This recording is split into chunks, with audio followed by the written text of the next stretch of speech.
لاہور میں دعاؤں سے مریضوں کی پرسرار ہلاکت کے بعد سے ہر کوئی وزیر اعلیٰ پر تنقید کر رہا ہے۔ آخر میاں صاحب نے 17 وزارتیں اپنے پاس کیوں رکھی ہوئی ہیں؟ انصاف کہتا ہے یہ اعتراض بنتا ہی نہیں۔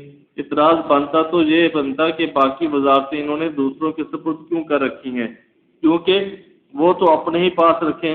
خیر، یہ بحث اپنی جگہ سچ، لیکن یہ بھی غلط نہیں کہ دعاؤں سے مریضوں کی ہلاکتوں کا اس معاملے سے کوئی تعلق نہیں جڑتا۔ وہ تو الگ ہی پرسرار ماجرا ہے جس کے راز سے پردہ اٹھانے لگے۔ لیبارٹری کی رپورٹ میں بتایا گیا کہ یہ موت بانٹنے والی دوا کراچی کے ایک ادارے نے بنائی تھی۔ وزیر اعلیٰ نے اس معاملے میں سازش کا شبہ ظاہر کیا اور وفاق کی طرف انگلی اٹھاتے اٹھاتے رہ گئے ہیں۔ کیا یہ قاتل چہرے کبھی بے نقاب ہوں گے؟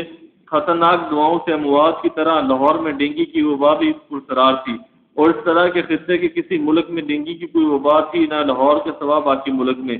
ایسی انوکھی وبا پہلے کبھی سنی نہ دیکھی۔ کوئی شک نہیں یہ ڈینگی بھی کسی کافر اور غمزدہ خونریز تھا۔ شہباز کو کوئی شہبازی دکھائے اور اس شہادت کو بے نقاب کر کے بتائیں کہ انتقام کے کتنے رنگ ہوتے ہیں اور کیسی بے خوفی اور بے شرمی سے جمائے جاتے ہیں۔